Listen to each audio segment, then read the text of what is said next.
오늘은 나의 믿음 없는 것을 도와주소서라는 제목으로 우리 하나님 말씀 우리 같이 나누도록 하겠습니다. 오늘 본문은 예수님께서 이 변화산 사건, 그 이후에 이루어지는 사건입니다. 그러니까 오늘 본문이 있기 전에 이 마가복음 앞에 9장에서는 예수님께서 이 베드로, 야고보, 요한을 데리고 산에 올라가셨죠. 어떤 산인지 정확히 모르겠어요. 근데 우리가 흔히 그 산을 변화산이라고 하는데 왜 변화산이냐면 산 이름이 변화산이 아니고 예수님께서 산에 올라가셨는데 거기에서 영광스러운 모습으로 변하셨죠. 그래서 그 영광스러운 모습을 이 세 제자가 본 거예요. 누구죠? 베드로, 야고보, 요한. 이 세 제자가 그 영광스러운 모습을 봤죠. 예수님이 변했을 뿐만 아니라 그 예수님 주위에 그 구약의 위대한 인물들이 나타났어요. 누가 나타났냐면 모세하고 엘리야가 나타난 거예요. 그래서 이것을 그 세 제자가 보았죠. 그래서 그 영광스러운 모습을 보았는데 그때 하늘로부터 들려오는 목소리가 있었어요. 하나님의 목소리였죠. 9장 7절을 보니까 마침 구름이 와서 그들을 덮으며 구름 속에서 소리가 나되 자 뭐래요? 이는 내 사랑하는 아들이니 너희는 그의 말을 뭐해요? 들으라 하는지라. 이게 누가 하신 말씀이겠어요? 이게 하나님이 주신 말씀이거든요. 그래서 제자들에게 여기 그의 말은 누구예요? 예수님의 말씀을 들으라라고 말씀하신 거죠. 여기서 이 듣다 이 단어는 아쿠오라는 헬라어인데 이거는 그냥 소리만 듣는 게 아니고 뭐 하라는 말이겠어요? 그 말을 따르라 그 소리죠. 순종하라. 이 말씀. 그러니까 하나님께서 직접 이 말씀을 주셨어요. 그러니까 이 말은 뭐냐면 곧 예수님은 그 하나님의 이 구약의 언약을 성취하시는 즉 하나님이 보내시는 메시아다. 즉 하나님 나라의 왕이심을 확증해 주는 하나님의 말씀이거든요. 그래서 너희들은 그 왕의 말을 따라야 한다. 순종해야 한다. 그 말씀을 주신 거죠. 자, 이런 이 하나님의 음성을 듣고 이 영광스러운 이 모습을 세 제자들이 보았단 말이죠. 그런데 이 일이 있을 때 그 산 밑에서는 어떤 일이 있었느냐. 이제 그게 오늘 본문의 우리 중심 사건이죠. 이 귀신 들린 아이를 아버지가 데리고 왔는데 이 제자들이 나머지 제자들이죠. 그러니까 9명의 이 나머지 제자들이 그 귀신을 쫓아내려고 그렇게 아둥바둥 귀신과 싸웠는데 쫓아냈어요? 못 쫓아냈어요? 못 쫓아낸 거예요. 그런 상황에서 이제 예수님이 내려오시는 그래서 그들을 만나게 되는 이 장면부터 시작이 되는데 그래서 오늘 14절을 보세요. 14절을 보니까 14절에 우리 같이 읽어볼게요. 시작. 이에 그들이 제자들에게 와서 보니 큰 무리가 그들을 둘러싸고 서기관들이 그들과 더불어 변론하고 있더라요. 그러니까 변론이라는 것은 이렇게 논쟁을 하고 있는 거예요. 뭘 논쟁을 했을까? 본문에는 뭘 갖고, 그러니까 그 논쟁의 내용은 나와 있지 않아요. 근데, 이 제자들이 귀신을 쫓아내려고 했는데 그게 실패한 거죠. 그러니까, 그때 많은 이제 많은 사람들이 이제 예수님의 제자들이 귀신을 쫓아낸다고 하니까 얼마나 또 그게 궁금하겠어요.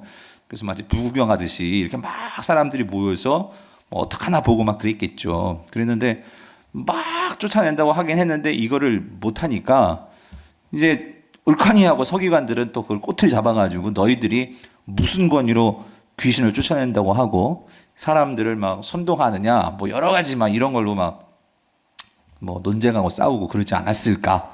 이거 모르겠어요. 본문에 안 나와 있으니까. 그래서 어쨌든 그런 상황이었을 거란 말이죠. 그래서 제자들도 막 당황스럽고 그래서 그거를 막 또 변호하려고 하고 그 이유가 뭔가 뭐 얘기하려고 하고 뭐 여러 가지 이런 상황들. 그런데 그런 상황 속에서 자 오늘 본문은 그 논쟁의 그 내용은 중요하지 않은 것 같아요. 그래서 마가가 그걸 기록하진 않았어요. 자 안 했는데 그럼 뭐가 중요하냐? 예수님이 딱 내려왔어요. 그래서 막 지금 막 서로 옥신각신 그런 상황 속에서 예수님이 물으시죠.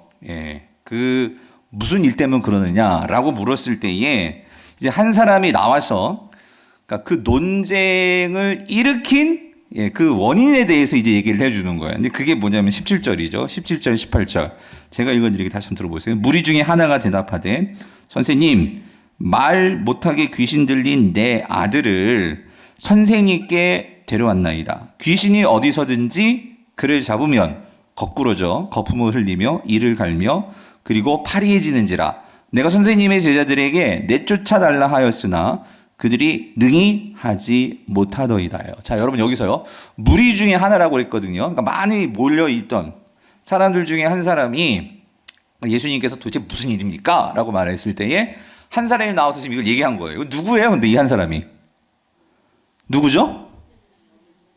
그 귀신 들린 아이의 아버지죠, 아버지. 예. 그 아버지가 얘기를 한 거죠. 예. 지금까지, 예. 내가 정말로 예수님께 내 아들을 고침 받으려고 데리고 나왔는데, 근데 예수님이 계시지 않아서 결국은 예수님 대신 누구에게? 제자들에게 이렇게 귀신을 좀 쫓아달라고 그렇게 했는데, 자기들이 쫓아내 주겠다고 그랬는데, 결국은 귀신을 쫓아내지 못했습니다. 이 말이죠. 그래서 마지막 부분, 내가 선생님의 제자들에게 내쫓아달라 하였으나 그들이 어떻게 해요? 능히 하지 못하더이다. 저는 이 모습을 보면서 참 마음이 좀 이렇게 아프더라고요. 뭐냐면, 여러분, 예수님이 산에 있을 때 하나님께서 뭐라고 말씀해 주세요? 너희는 누구의 말을 들으라? 그의 말을 들으라. 이 말은 다시 말하면 그를 따르라 그랬잖아요. 그죠? 지금 제자들은 누구예요? 예수님의 제자들은 뭐예요? 예수님을 뭐 하는 사람들이야? 따르는 사람들이잖아요. 그죠? 그런데 예수님을 따르는 사람들인데, 근데 이들은 실질적으로 그들의 삶에서는 아무런 능력도 행하지 못해. 예.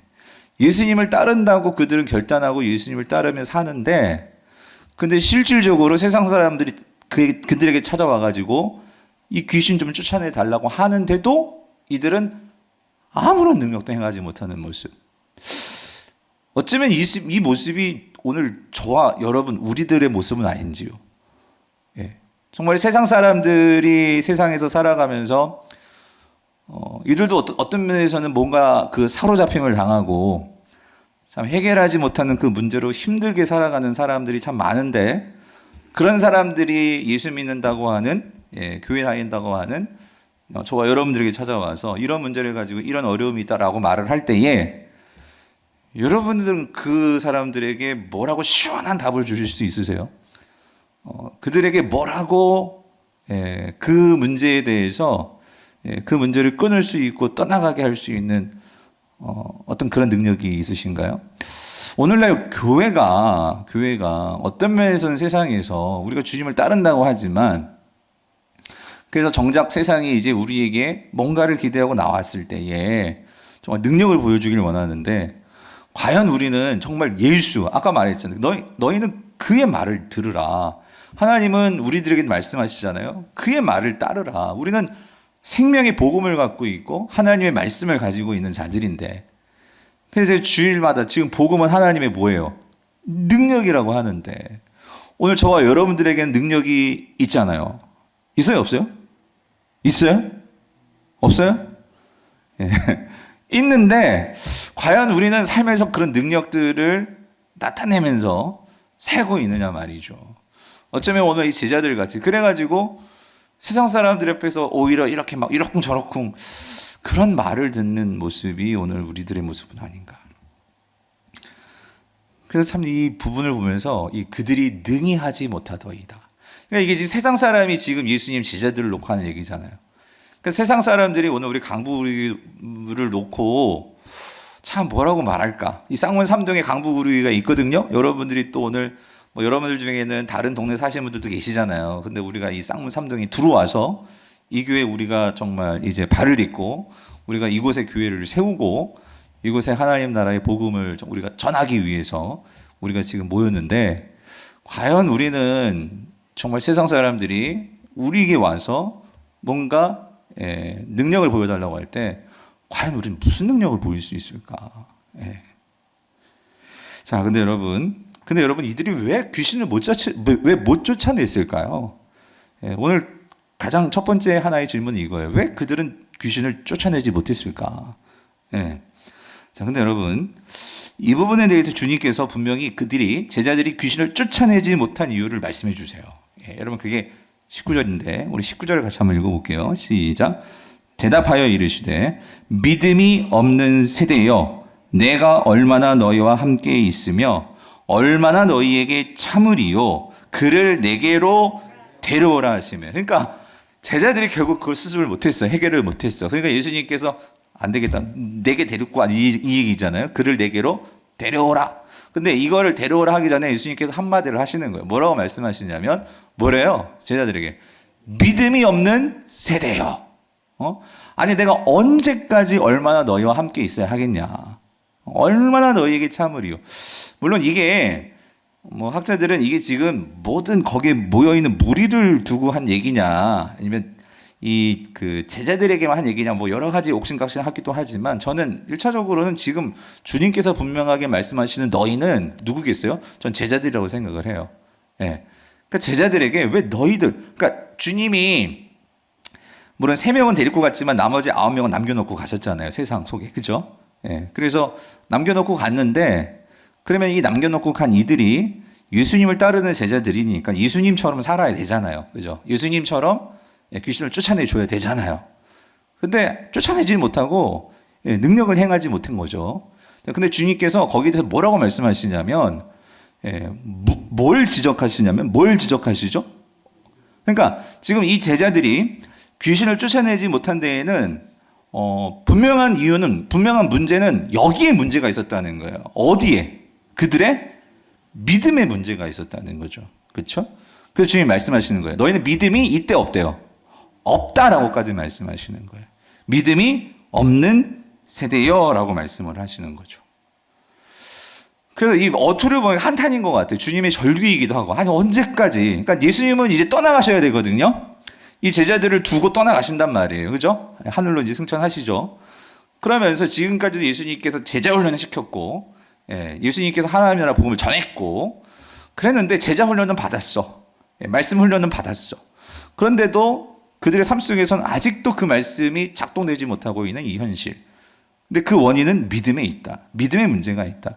근데 여기서 주님께서요, 왜 믿음을 지금 건드리시고 믿음을 말씀하시냐면, 근데 여러분 한 가지요. 이 제자들이 귀신을 쫓아본 경험이 있을까요, 없을까요? 여러분, 귀신을 지금 처음 만난 걸까요?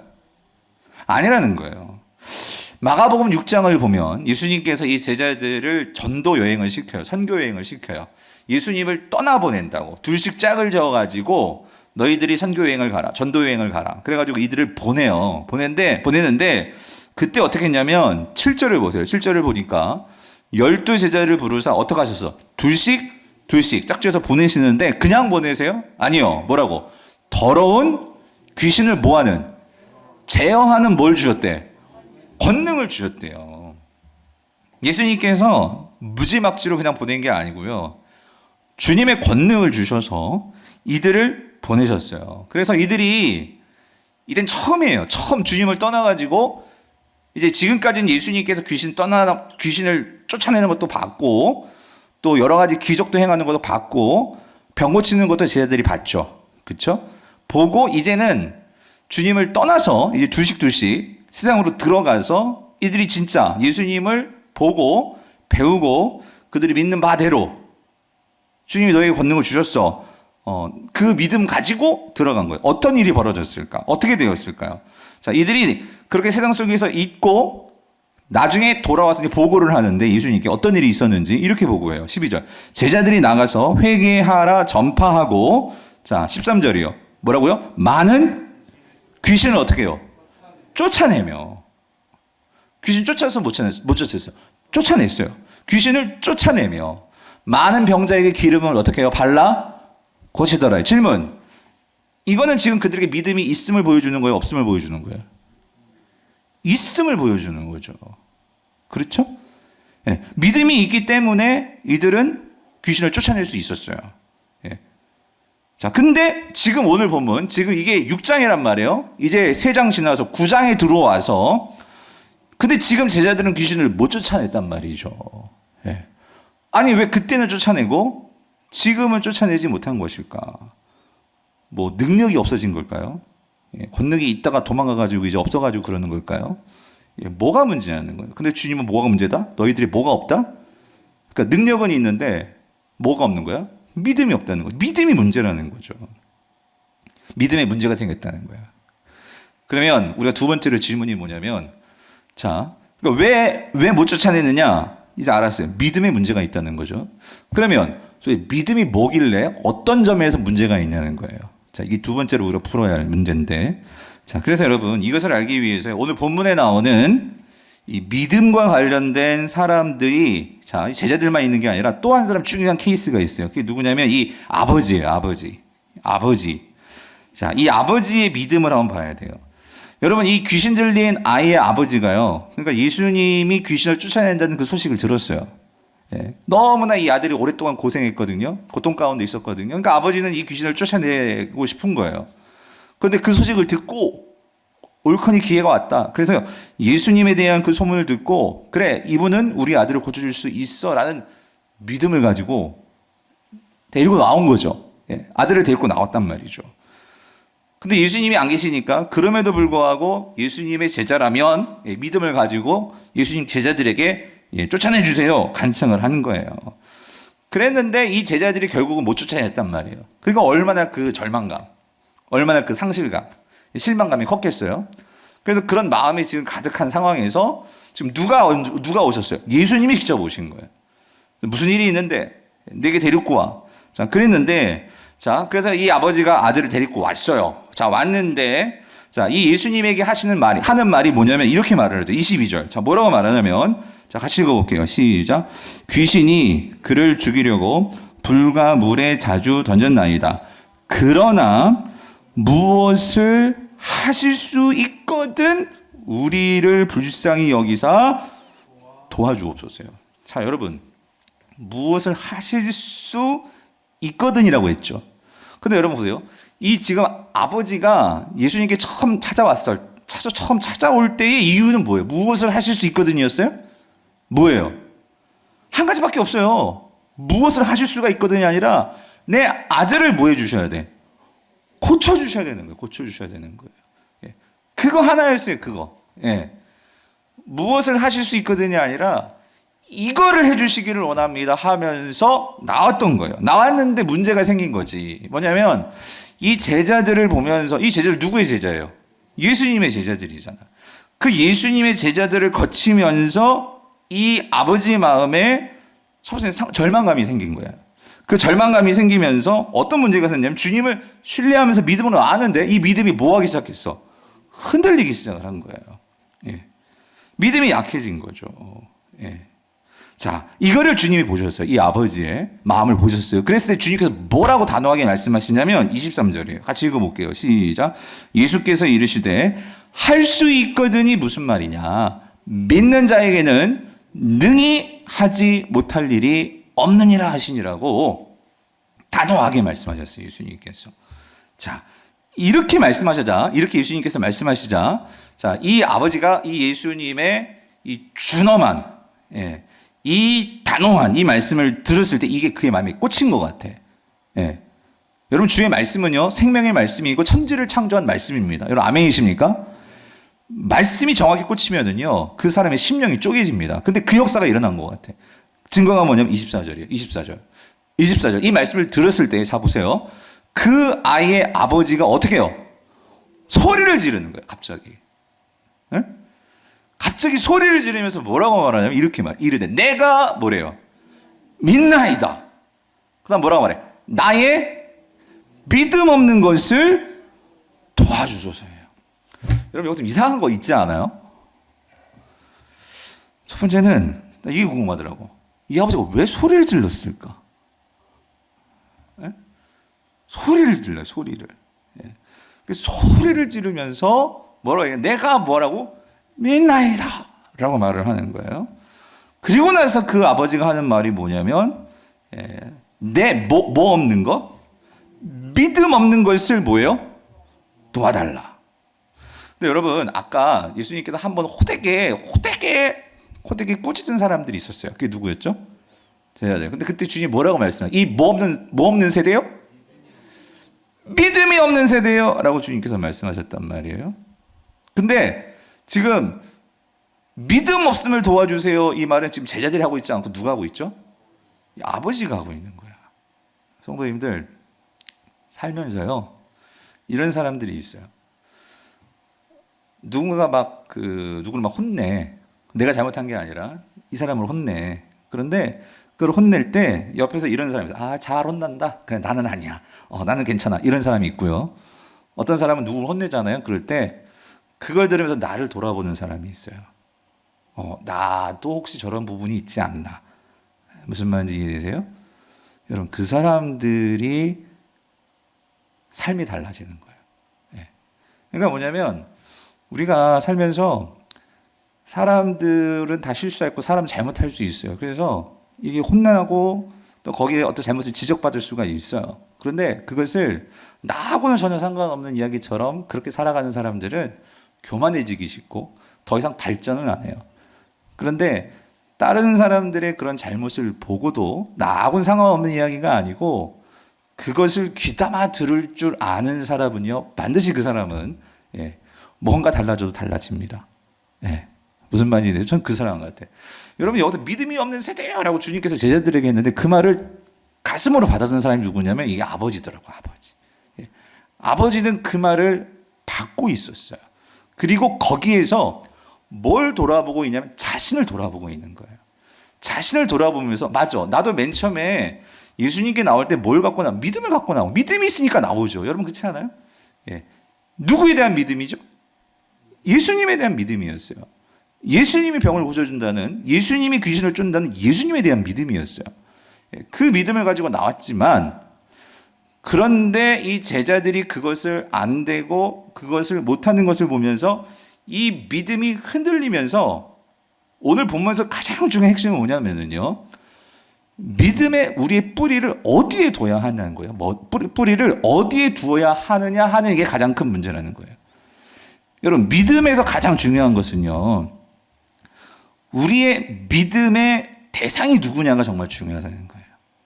그런데 이 대상이 상당히 대상이 잘못 짚어질 수가 있고 우리의 믿음의 이 뿌리가 잘못된 대상에 뿌리 내릴 수가 있다라는 거예요. 그런 점에서 자 보세요. 여기서 이 아버지가 첫 번째 왜 소리를 질렀을까? 여러분, 주님께서 이렇게 말씀하셨죠. 23절에서 믿는 자에게 능히 하지 못할 일이 없다라고 말씀을 하시니까 첫째, 이 믿는 자라고 했을 때 이 아버지는 거기서 뭔가 이 믿음에 대한 생각을 다시 한 것 같아요. 그러면서 이 아버지는 정말 진정한 믿음이 무엇인가 하는 것에 대한 이 아버지의 어떤 깨달음이 분명히 생겨났던 것 같아요. 그래서 여러분 보세요. 자 보세요. 이 아버지가 주님이 왜 믿음이 없는 세대요? 앞에서 말했지만 두 번째로 믿는 자에게 능치 못할 일이 없다라고 말씀하셨을 때 이 아버지는 이 말을 듣고 소리를 지르면서 이렇게 얘기했죠. 자, 뭐라고 말씀하셨어요? 내가 뭐예요? 믿나이다. 맞아요. 믿음을 가지고 나왔었어요. 그런데 자 보세요. 그 다음 했던 말은 뭐죠? 이 아버지는 우리가 상식적으로 보세요. 믿는 자에게는 능치 못함이 없다라고 말을 했어요. 그래서 소리를 질러서 주님 내가 믿습니다. 그 다음 무슨 말이 나와야 될까요? 내가 믿으니까 내 아들 좀 고쳐주세요. 이게 나와야 되는 거 아니에요?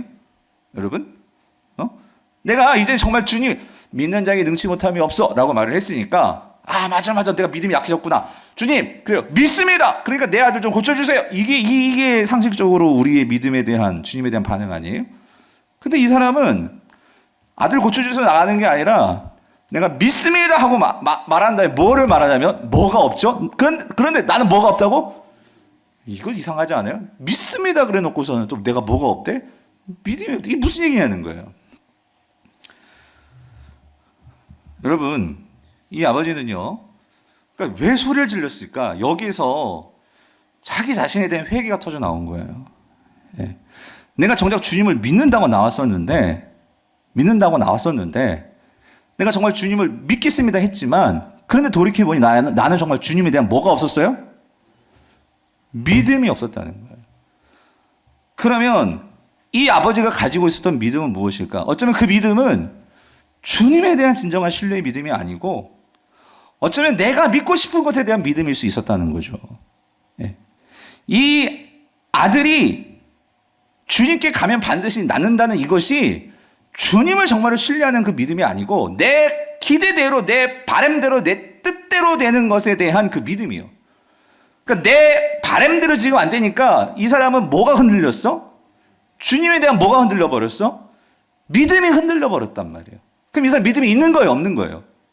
없는 거잖아. 그래서 말하는 거예요. 주님, 난 믿음이 없습니다. 주님을 믿는다고 나왔지만 그러나 뚜껑을 열고 정말 내 속을 보니까 주님을 잘 모르는 것 같거든요. 내가 주님을 잘 몰랐습니다. 정말 솔직한 고백인 것 같아요. 사랑하는 성도님들, 그래서 여러분 23절 다시 보면은 이게 잘 해석해야 돼요. 이 아저씨는, 그러니까 이 아버지는 이게 정말 깨달아진 게 뭐냐면 이겁니다. 주님이 이렇게 말씀하시죠. 믿는 자에게 능치 못할 일이 없느니라 라고 말씀하셨는데, 예수님께서 말씀하셨는데, 그럼 여러분 여기서 보세요. 예수님이 말씀하시는 이 믿는 자에게 능히 하지 못할 일이 없다. 도대체 이게 뭘 믿는다는 것일까요? 믿는 자에게는 능히 하지 못할 일이 없다 할 때, 이 능히 하지 못할 일이 없다라고 말할 때, 거기서 뭘 믿는 것일까요? 뭐를? 우리는 흔히 이 본문을 이렇게 많이들 해석해요. 뭐냐면, 병이 나을 것을 내가 확실히 믿고, 의심하지 믿고, 반드시 믿으면 병은 낫는다. 에? 성도님, 이 말이에요? 예수님께서 말씀하시는 게? 그래서 여러분 보세요. 나 진짜 예수님을 믿었는데, 확실히 믿었는데, 의심하지 않고 믿었는데 병이 안 났어. 그 뭐의 문제죠?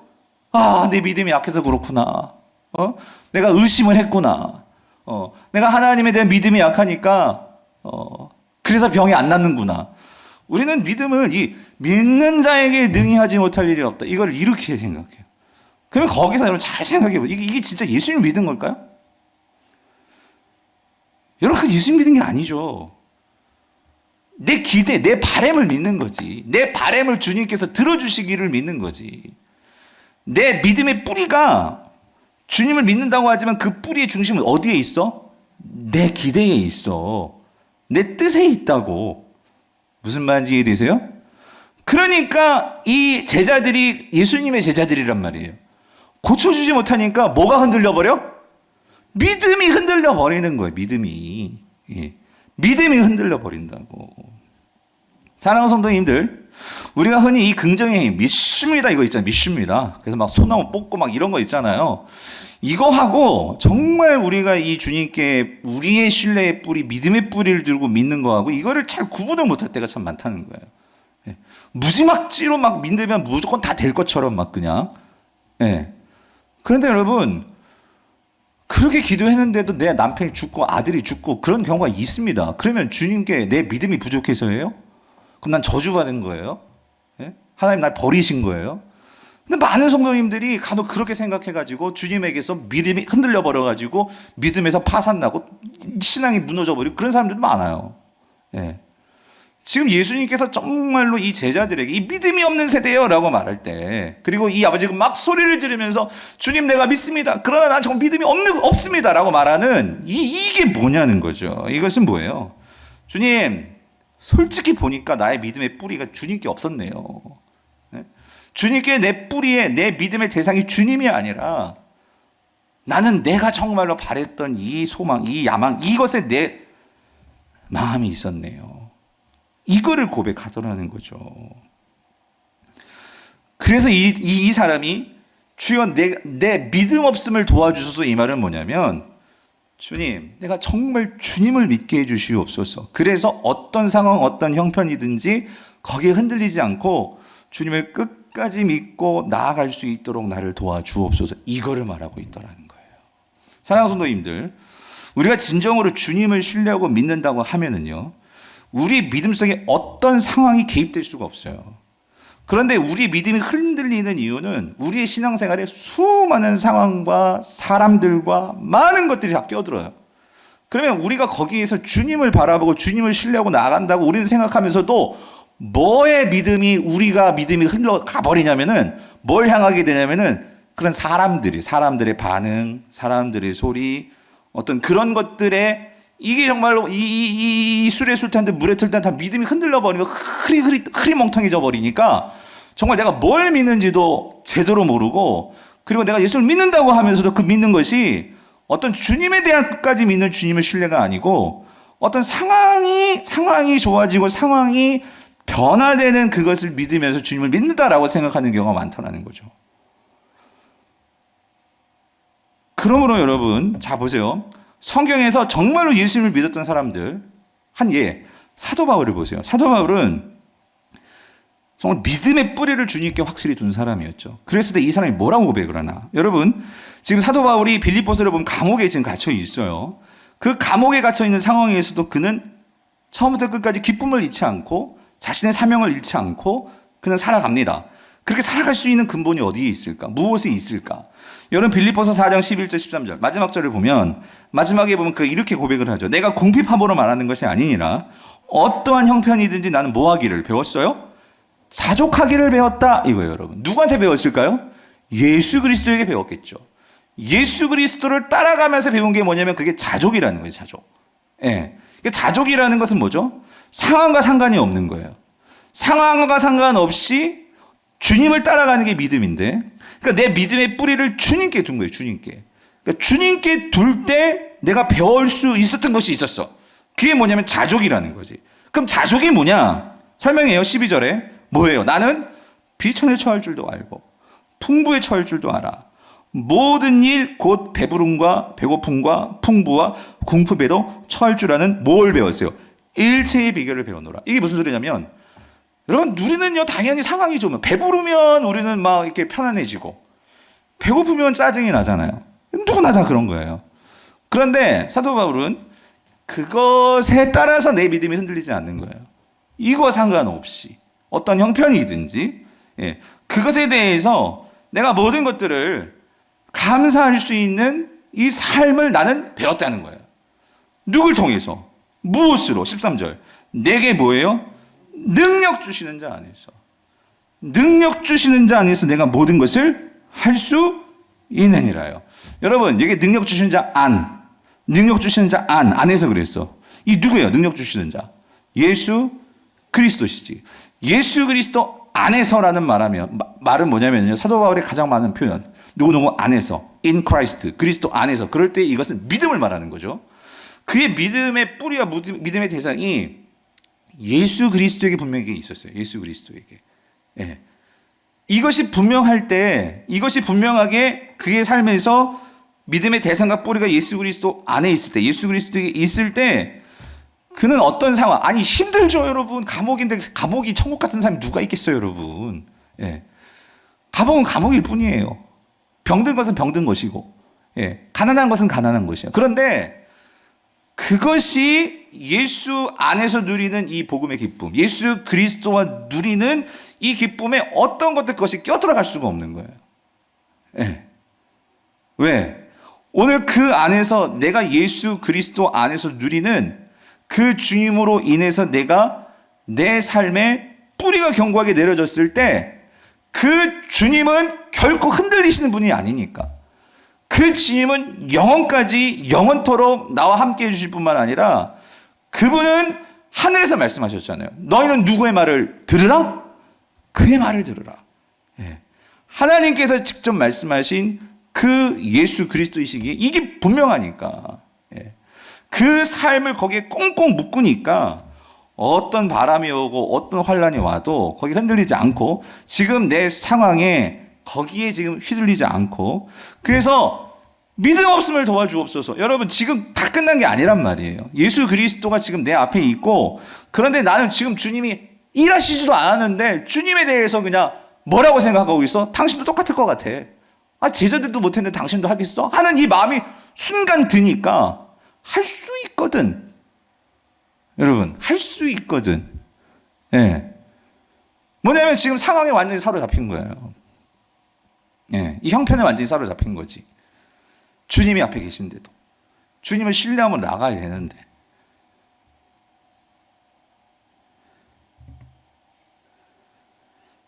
여러분, 이런 관점에서 본다면 여러분 이거예요.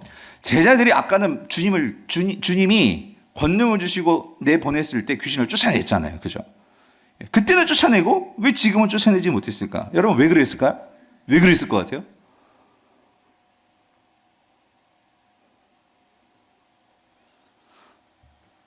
당연해요.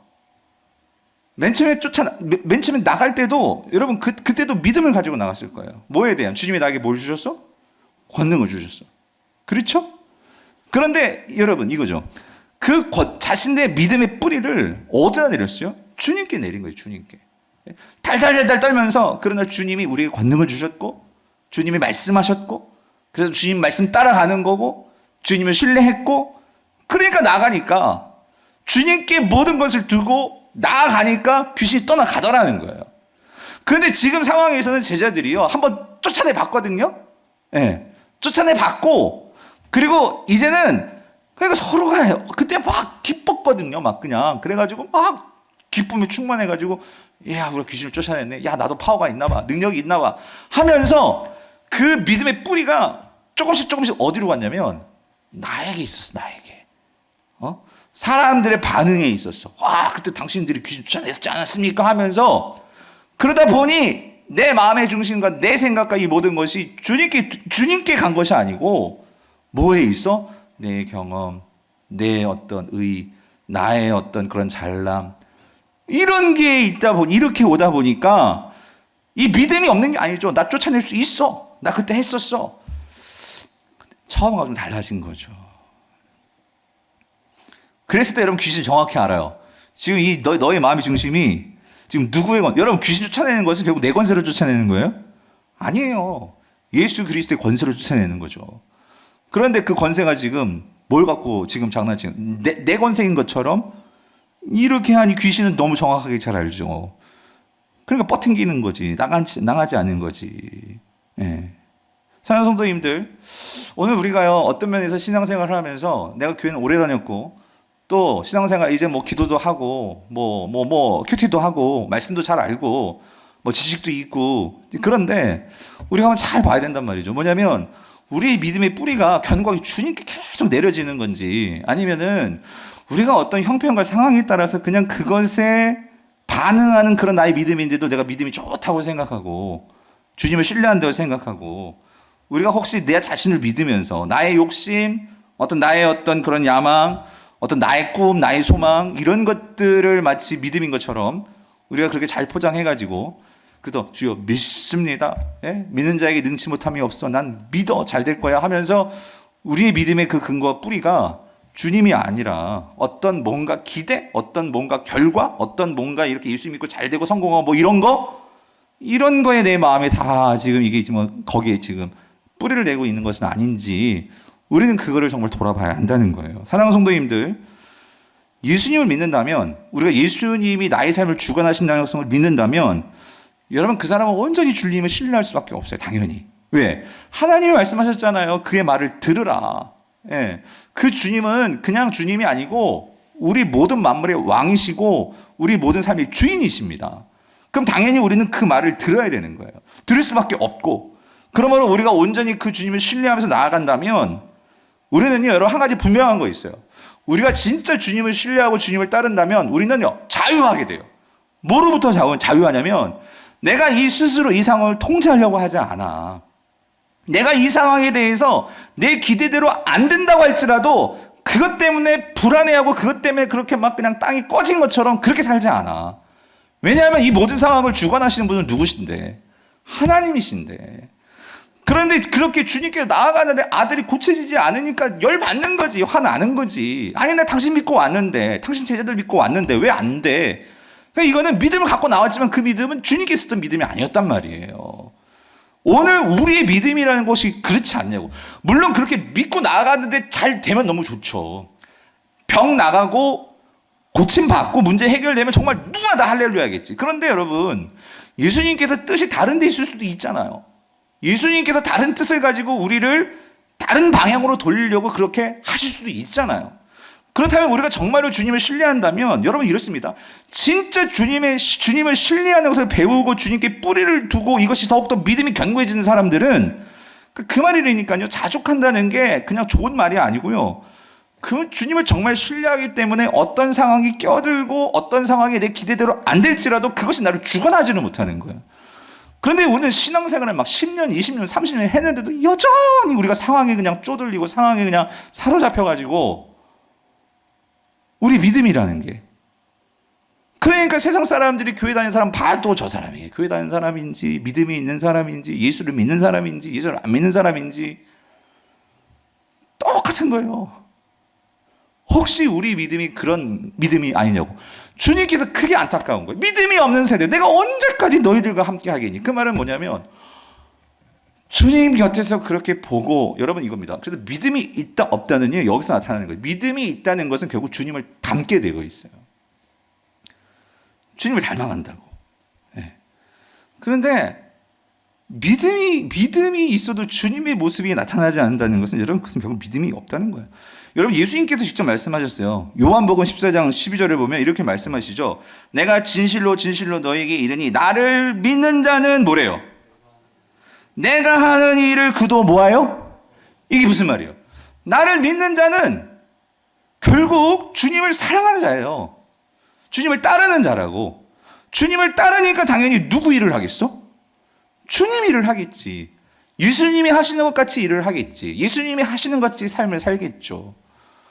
그런데 내가 주님을 따라가지 않고 주님이 하시는 일을 내가 하지 않는다는 것은 결국 내가 믿지를 못하는 거죠. 주님을 온전히 신뢰하지를 못하는 거죠. 네. 그래서 여러분 우리가 주님을 믿는다고 하면서도 그렇게 말하지만 우리가 정말 정작 우리의 삶을 보면 주님을 믿지 않는 것 같은 모습들이 많죠. 예. 여러분 우리가 뭘 믿어야 할지 진리는 알아. 교회는 오래 다녔으니까 많이 들었으니까. 예. 그런데 상당히 우리가 실은 여러분 듣는 거하고 그냥 우리가 머리로 아는 거하고 삶을 사는 건 다르죠. 예. 다르단 말이죠. 예. 그러니까 여전히 보세요. 여러분 이런 거예요. 우리가 진짜 주님을 믿는다면 예. 우리의 믿음의 뿌리와 우리의 모든 삶의 근원이 주님께 있거든요.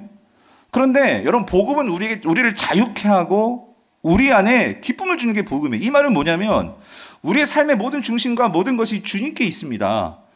그래서 우리는 주님께 두고 주님을 따라갈 뿐이에요. 그런데 이게 분명하지 않으니까 우리는 어떤 일을 벌어진 줄 아세요? 어떤 일이 벌어지냐면 이런 거예요. 여전히 우리가 복음을 믿으면서도 우리는 나의 어떤 착한 행실로 아니면 나의 어떤 내가 뭔가 하는 것으로 인정받으려고 해요. 인정받으려고. 응? 내가 뭔가 이렇게 그 주님에 대해서 착한 일을 행하고 그래서 죗값을 뭔가 만회해서 내가 인정받아서 나의 떳떳함과 나의 어떤 그런 것을 인정받고, 그러니까 여러분 신앙생활을 하면서 교회에서 믿음이 더 깊어지면서 겸손해져야 되는데 우리가 교회 다니면 다닐수록 직분이 높아질수록 다 그런 건 아니고요. 근데 이상한 분들은 이게 더 뻣뻣해지는 거예요. 네. 뭐냐면 내가 이만큼 했는데 내가 정말로 교회에서도 그렇고 그러니까 뭐냐면 우리가요 여러분 정말 믿음이 깊어진다는 것은 뭐냐면 주님께 뿌리를 두고 모든 것이 주님으로부터 왔고 주님이 우리의 주인이시고 예. 주님이 모든 것을 주관하시기 때문에 그분께 맡기는 거거든요. 그렇다면 우리의 모든 삶이 가벼워질 수밖에 없는 거예요. 그런데 이게 안 되니까 주님께 온전히 맡기지 못하고 주님께 뿌리를 두지 못하니까 여전히 나에게 뿌리를 두고 있기 때문에 내가 뭔가를 하든지 내가 뭔가를 내보여서 나를 인정받으려고 하는 거지. 교회에서나 세상에서나. 그러니까 삶은 점점 어떻게 돼?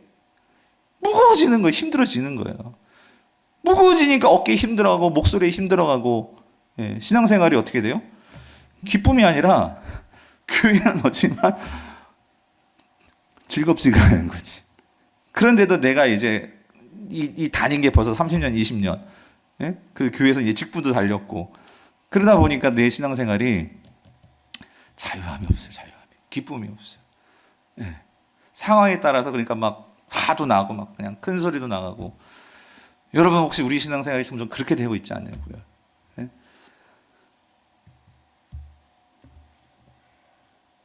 그러나 여러분 믿음은 그게 아니라고. 믿음은 우리가 정말 주님을 믿으면 믿을수록 우리의 삶에는 자유함이 생겨요. 기쁨이 생기고 주님을 신뢰하니까. 그분이 나를 도와주실 거니까. 여러분 아멘이십니까? 그래서 비록 실수해도 네? 실수할 수 있죠. 우리가 어떤 신앙생활을 하면서 좀 부족할 수도 있죠. 그러나 그것 때문에 너무 우리의 믿음의 뿌리가 나에게 있는 사람은 어떤 실수를 했어. 잘못해서 저 집사보다 내가 좀 잘 못한 것 같아. 그럼 막 그걸 갖고 막 자책하고 막 그냥 배 아파하고, 아니면 또 거꾸로 내가 저 집사가 더 많이 했어. 근데 내가 인정받지 못해. 그럼 그거 갖고 왜 내가 인정받지 못하고 뭐 내가 왜 이러냐 막 하면서 왜 또 열을 내고, 이게 왜 그러냐면 우리 믿음이 주님께 있지 않고 나에게 두고 내가 뭔가를 이렇게 보이고 내가 뭔가의 열매를 내가 맺어서, 예? 여러분 이게 우리가 바리새인들 욕할 게 아니라 우리 구원은 처음부터 끝까지 하나님이 하시는 거고, 우리의 믿음은 그래서 하나님께 둬야 되는데 여전히 내가 뭔가를 이렇게 해야 하는 이 기대. 그러니까 여러분 주님이 고쳐주시는 건데 내가 지금 이렇게 아들까지 데리고 나왔는데도 왜 이 모양으로 이렇게 안 될 수가 있어요? 따진단 말이에요, 여러분. 주님을 신뢰했다면 고치고 안 고치는 것도 누구의 뜻에 달려 있어요? 주님께 달려 있는데. 네. 거기까지 우리가 신뢰할 수 있어야 되는데, 그래서 여러분 사도 바울은 빌립보서 1장 6절에서 이렇게 말을 하죠. 표준세 번역으로 볼게요. 자, 선한 일을 여러분 가운데서 시작하신 분께서 그리스도 예수의 날까지 그 일을 완성하시라고 나는 뭐한데? 확신합니다.